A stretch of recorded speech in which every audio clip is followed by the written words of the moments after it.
Mary Yoko, let's start by talking a little bit about your background and what you do now. Okay, I'm an organizational anthropologist, and what does that mean? It means that, like anthropologists study faraway tribes and whatnot, I study organizations as if they were tribes. I'm interested in organizational culture and how organizational culture combines with national cultural differences, as well as occupational cultural differences, and how people can integrate those and work together. And one of your major areas of research, if I understood right, is semiotics. Is that correct? That's right, yeah. And can you talk a little bit about what that is?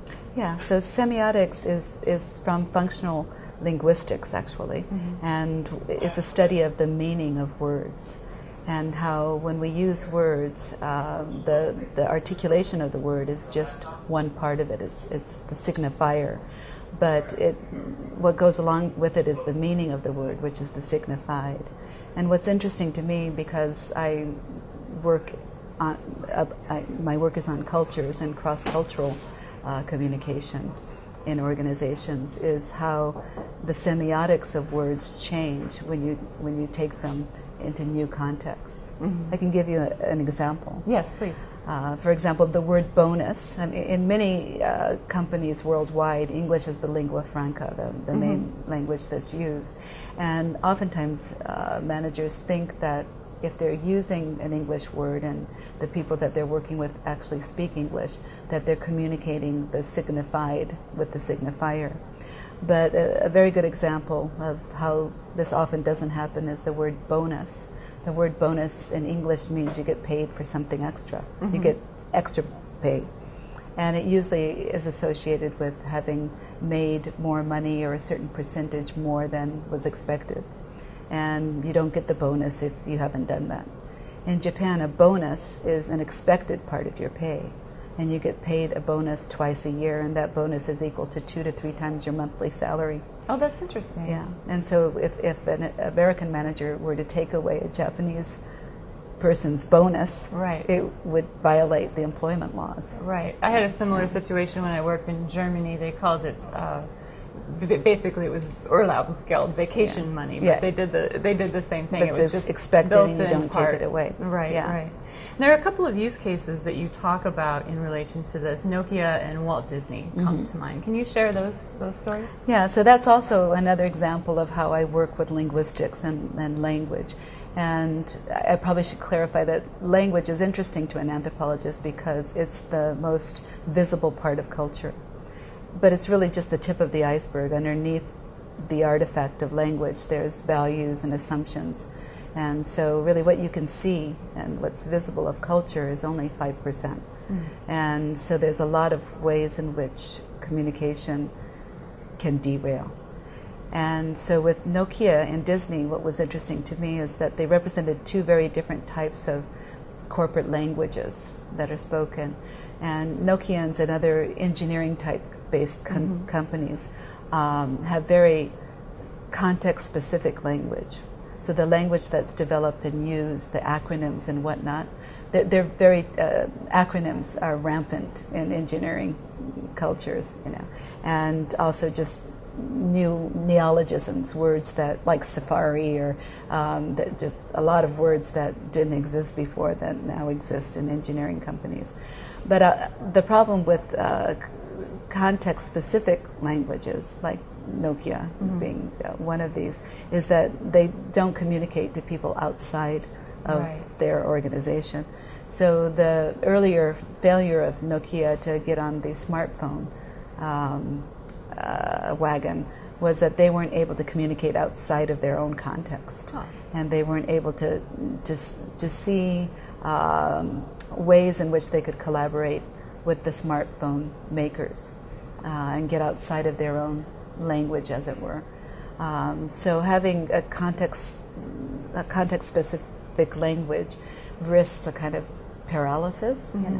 Disney, on the other hand, is completely the opposite. It started out as a concept-rich language, but context-poor. So they invented the whole notion. All their vocabulary is invented. So the happiest space in the world, pixie dust, They even call their ride operators the cast and the crew, and so they have all this language that's specific to Disney, that's specific to delivering this notion of the happiest place in the world that could be anywhere, and they don't look at the context. In fact, they erase their context by having their theme park built in such a way that you don't see outside of the theme park. So when they went to expand their operations to Tokyo, the first international expansion that they did, and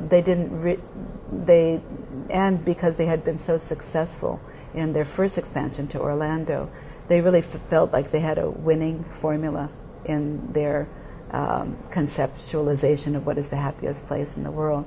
And since Tokyo Disneyland was so successful, in fact, it continues to be the most successful theme park actually in the world, even in the economic downturn of Japan.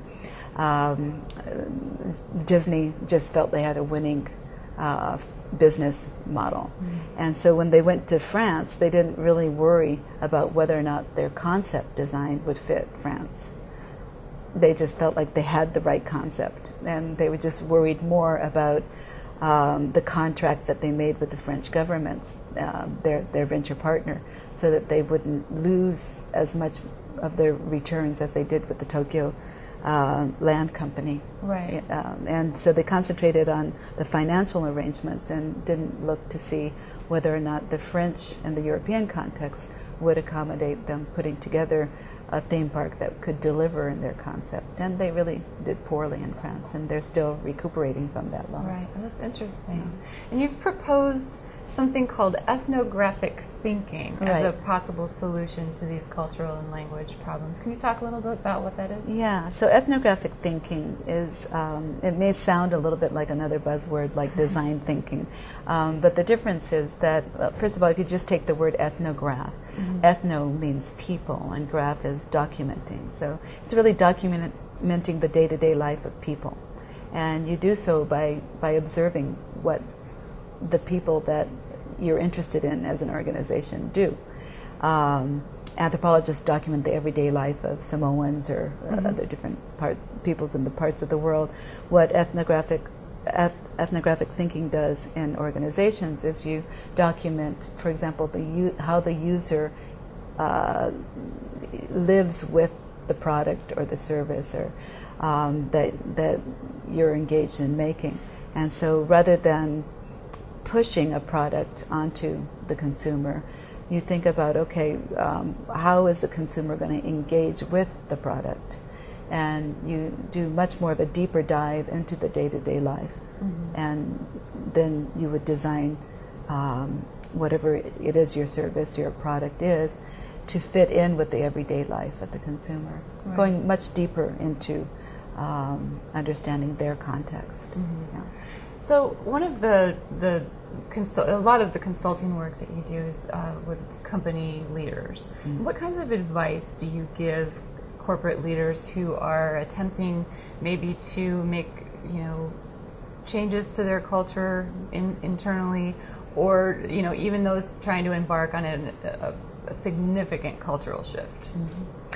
I do work a lot with companies in terms of understanding their organizational culture and being able to work on changes in their organizational culture. In particular, I work a lot with mergers and acquisitions and integrating cultures in that case, especially when they're different national cultures as well as organizational cultures. And I guess the most important advice that I would have is that culture is a really big thing, and it's really, I like to think of use an acronym for culture, which kind of helps people understand the severity of changing it, which is that I see culture as a help system, HELP, habits, expectations, language, and perceptions. And so different cultures have different help systems. So when you're talking about changing a culture, you're talking about changing a person's help system. That's a big deal, right? And so, and people don't like to change their help system. It helps them get on with their day.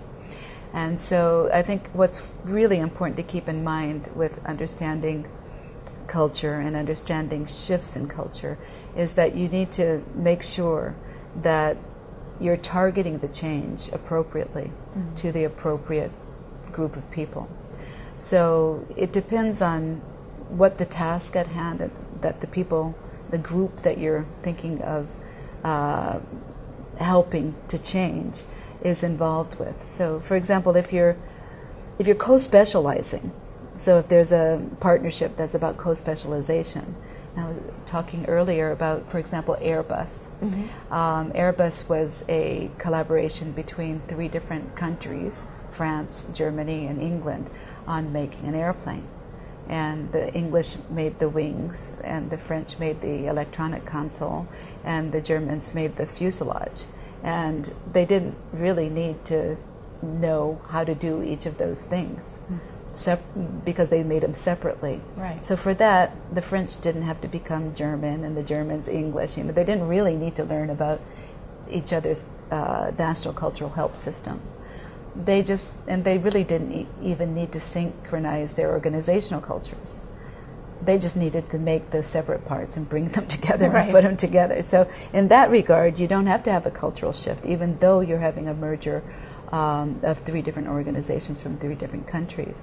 On the other hand, if certain groups in your organization are going to co-produce with another organization, or if different groups in your organization are going to co-produce together, like sales and production, then that's oftentimes a big cultural, there's cultural clashes between production and sales, because sales is trying to sell something that hasn't been produced yet, et cetera.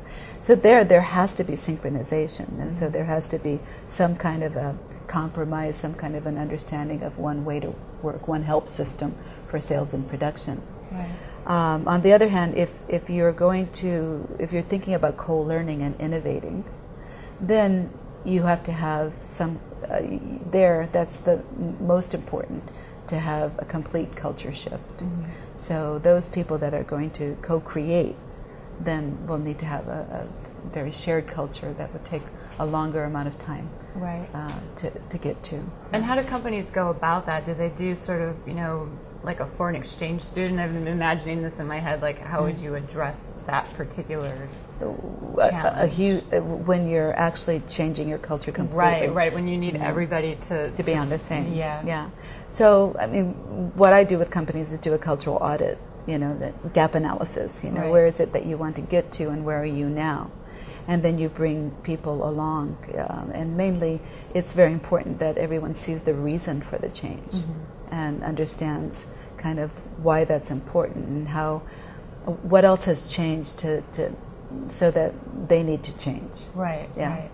And one of your areas of expertise is leveraging cultural identity in a global work organization. I think this might be what we were just talking about, but can you talk a little bit more specifically about that and what that is? Yeah, it's related, but it's a little bit different, and it's exciting work that I'm doing now, actually, because when I was first starting out, people like me, I was born and raised in Japan, educated in Japan, and then came over to college. But I don't look like I'm Japanese. I'm an American born and raised in Japan. And so even though I'm bicultural, I don't look it. And so when I went to college at Berkeley, the people that I went to college with just expected that I was like any other Californian. And dating and all of that, and whatever Californians did to have fun would be normal to me. But I hadn't grown up in that context, so a lot of it was a big culture shock to me.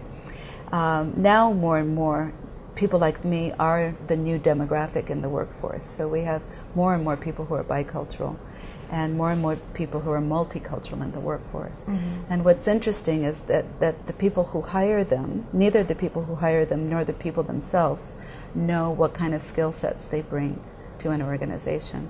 Because really, the census data is all about, are you American, are you Japanese, are you Chinese, or if you look like you have a different ethnicity, then people, might assume that a Chinese American knows a lot about China. So if Google's going to China, they might ask them for their opinion, but it might be they know nothing about China, and I probably know more about Japan than a lot of Japanese Americans if they've never been to Japan, for example.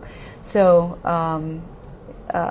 so there's various different skill sets that these people have, and some are culture-specific skill sets. They know about different cultures, but other are cultural general skill sets that they actually have higher perceptual acuity. They notice differences that matter, or they can handle complexity more because they've had to most of their life. And these kind of skill sets are very, very useful for today's global organization. And so myself and a think tank that I've been leading for the last 10 years have been kind of surfacing what are these skill sets and trying to understand how corporations can recognize and value them, right, and utilize them. That's interesting. So do you think there's a big shift in the corporate landscape, or is this the importance of culture just becoming something that we're aware of now? Is there something changing, or is this just some new direction, new knowledge? I think there's really big change. And first of all, I think that the dominance of the West is no longer the case. Mm-hmm. And so we're shifting from a West to the East in terms of transferring knowledge, to the East to the West and South to North more. And that's a very big change.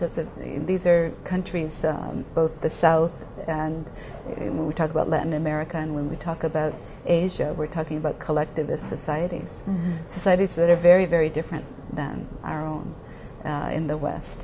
Societies where people think more about group and have different ways in which they manage groups. They don't think about self-actualization as being the pinnacle on Maslow's needs hierarchy, And so managing and collaborating with people that, again, have a very, very different help system is extremely important. At the same time, English as a lingua franca is not going to be around for much longer. We're going to have multilingual organizations where sidebars in Chinese, sidebars in Spanish is going to be much more of the norm. Right. And work that I've done has shown that monolingual people tend to be quite paranoid about other language being spoken, whereas people who grow up as polyglots or having heard lots of different languages growing up are much more likely to be patient with other languages being spoken and are likely to say, okay, they need to speak a sidebar in another language just to expedite matters, as opposed to they're talking about me, right, that kind of thing. Yeah. Well, so to close out our conversation, I want to ask a very general, personal question. Sure. What people or projects are you following now? What kinds of things are you finding personally fascinating? Yeah. So I'm finding this work on biculturals, immigrant talent, very, very important, and the policies that governments are adopting for immigrants. More and more there's migration, and for all sorts of reasons. But there's a new wave of migration, and I feel it a lot now because I live in Canada. And they have a policy of multiculturalism, which is very distinct from the American policy of the melting pot. Right. Yeah. And, neither one has been really successful in leveraging difference, which is what I think we really need more and more now. So I'm quite interested in policies that and impacting upon policies at the macro level. And I guess as you get older, you get interested in the world more, than just a kind of micro understanding of things. Yeah. Well, interesting. Well, thank you so much for talking with me today, Mary Yoko. You're very welcome.